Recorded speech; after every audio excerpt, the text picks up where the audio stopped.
Hello नमस्कार दोस्तों, good morning. Good morning तो नहीं है, गुड इवनिंग हो चुकी है। और ये हेलमेट ने बाल ऐसे ख़राब कर दिए कि क्या बताएं यार।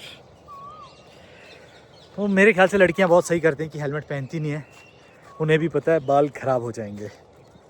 तो अभी आ चुका हूँ मैं अपने खेत, जैसा कि आप लोगों को दिखाई दे रहा है। तो लास्ट डे मैंने जैसा कहा था यार, मेरी मेहनत ख़राब कर दी क्योंकि बारिश हो गई थी। और बारिश ने देखो हर जगह बिल्कुल हरियाली ही हरियाली कर दी। तो अभी शाम का टाइम है, शाम के लगभग 5:30 हो चुके हैं। और 5 साढ़े 5 बजे भी देखो चिड़ियों की आवाज़ सुनो, सेम वही आवाज़ भाई। वाह यार, कोयल, शायद वहाँ कोयल बैठी है। तो मैं भी कोयल की तरह आवाज़ निकाल रहा था। तो कोयल की तरह तो नहीं पता, लेकिन कोयले की तरह निकल गई। तो अभी आया हूँ मैं कलैली, पानी लगाने तो नहीं आया हूँ। मैं आया था, एक तो मम्मा ने भेजा है पुदीना ला भाई, ताज़ा ताज़ा पुदीना निकाल के ला। और दूसरी बात ये है कि ये देखो पुदीना बढ़िया हो गया भाई, बड़ा बड़ा पुदीना हो गया है, घास के बीच में पुदीना। और करनी है स्प्रे।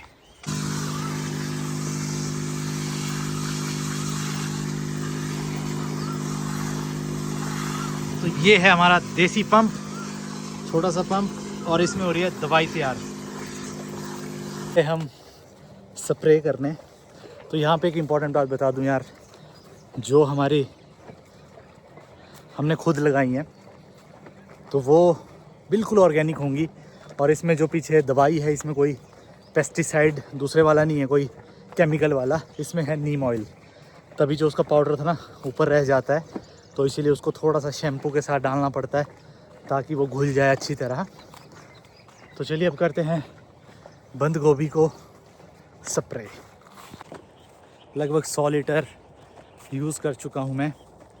तो कमेंट सेक्शन में एक बहुत ज़रूरी बात बताना यार, देखो जो मैं अभी स्प्रे कर रहा हूँ ना, ये पूरी ऑर्गेनिक है। सिर्फ इसमें नीम ऑयल यूज़ हुआ है और थोड़ा सा जो घर में सर्फ होता है ना वो, ताकि वो नीम ऑयल पानी में थोड़ा थोड़ा घुल सके। लेकिन आप लोग सोचना मत कि कमर्शियली लोग इस तरह करते हैं। कमर्शियली जो पेस्टिसाइड होते हैं ख़तरनाक वाले, वो ही डालते हैं।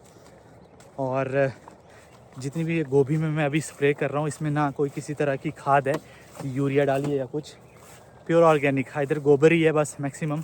जो सामने गोबर रखा है यही वाला डालते हैं। और इसमें ना कीड़े लग गए थे गोभी में, थोड़े थोड़े लग गए हैं, ये देख सकते हैं देखो। तो अब रिज़ल्ट भी देखते हैं इस ऑर्गेनिक इसका कैसा रहता है। तो यहाँ कर ली है, उधर जो लास्ट में गोभी के थे उसमें भी कर ली है। तो ये हमारा सारा नॉन कमर्शियल है, मीन्स खुद के लिए।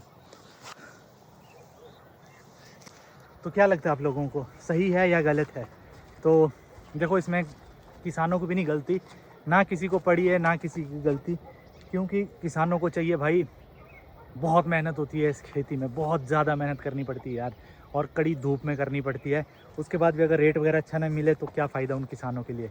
तो वो भी क्या करते हैं, इजी मेथड ढूंढते हैं कि वो एकदम से ग्रो हो जाए, वेट ज़्यादा हो और टाइम से पहले पक जाएँ। तो ये चीज़ें पता, सारी डिमांड एंड सप्लाई की बात है।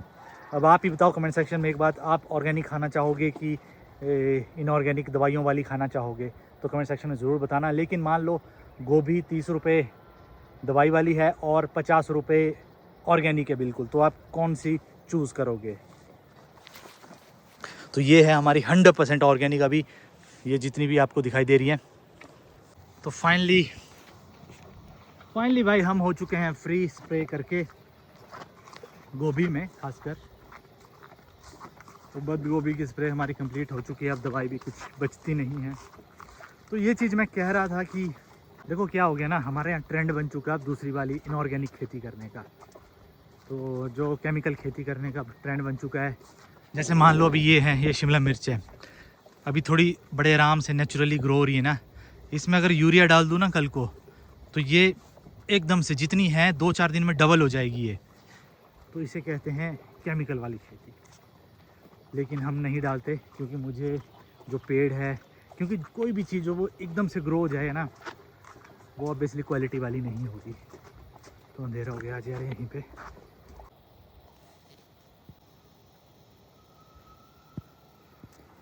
तो परिंदे भी अपने घर जा रहे हैं, तो मैं भी अब चलता हूँ अपने घर की ओर। ये देखो सारे परिंदे घर लौट चले, बबाई करते हैं अपने खेत को। तो डेली मैं लगभग शाम को आता हूँ 4-5 बजे, क्योंकि बहुत सारे काम होते हैं यार।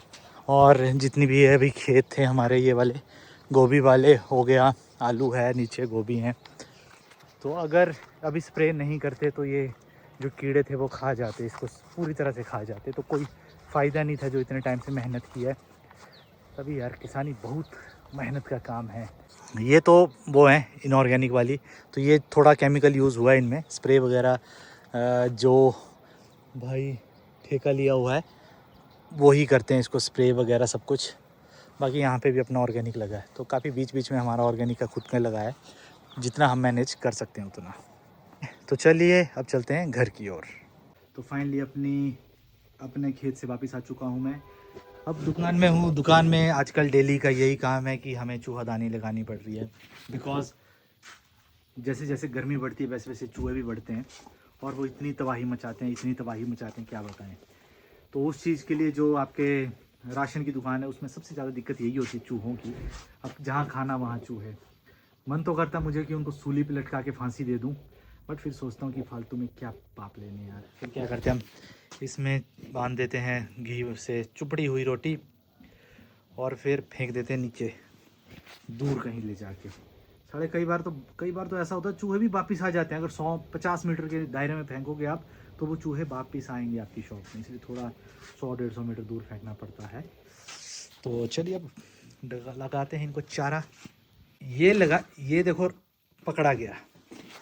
तो ये देखो रात को 3 लगाई थी, तो 2 में पकड़े गए 2 चूहे, और इसमें पकड़ा नहीं था। तो इसमें क्या हुआ भाई साहब, ऐसी रखी थी हमने, चल सुबह रख दी फेंक के, और ये देखो भाई साहब। अब तुम बताओ क्या करें यार, कसम से बहुत ज़्यादा लॉस करते हैं, बहुत ज़्यादा।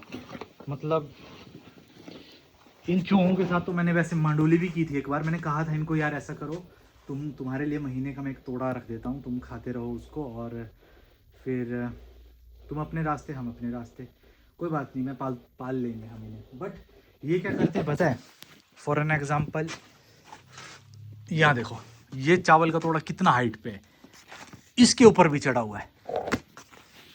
तो पहले तो काफ़ी थे, 6, 7, 10, 15 थे, अब तो 1-2 ही बचे हैं शायद, मे बी 3-4 मैक्सिमम। इन चूहों का पता नहीं लगता तो कहाँ से बिल बना के घुस के निकल जाते हैं। तो मुझे लगता है कहीं इनके दरवाज़ों के पीछे से कहीं से एक बिल होगा, वहाँ से आते होंगे, वो भी बंद करने पड़ेंगे। एक बार सेटिंग करनी पड़ेगी पूरी शॉप की। ये देखो देखो देखो, दुम दबा के। डर तो इनको पूरा लगता है, हरकतें करते हुए नहीं इनको डर लगता। देखो डर, देखो डर, अपनी जान का डर तो बाबू सबको होता है। ए भाई प्लीज़ यार एक कष्ट कर ले, सेटिंग करनी तो बता दे भाई, सेटिंग करनी तो बता दे। देख तेरे लिए खाने को बढ़िया छोड़ेंगे, बस एक कष्ट कर कि तू मेरा शागिर्द बन जा, तू मेरा वो बन जा यार, क्या बोलते हैं, खुफिया एजेंट बन जा। ये आ गए भाई बुआ, देखो ये हमारे मनु, छोटी मनु, छोटा मनु, बड़ी मनु, है ना मनु? ये मनु है, मनु बुआ, इसको पता ही नहीं है इसका नाम मनु है। और ये छोटी अद्दू, ये बड़ी अद्दू, ये देखो कितना प्यार है। और ये हमारी आव्या रानी। ये क्या है, ढोंका तेरे ऊपर, बटरफ्लाई। तो सबको चलो गुड नाइट करो। तो चलो अब करते हैं हम अपने ब्लॉग को यहीं पे आराम देते हैं। मिलेंगे नेक्स्ट ब्लॉग में। टिल देन जय हिंद, जय भारत, स्टे से बाय बाय। मेरी एक मम्मा है।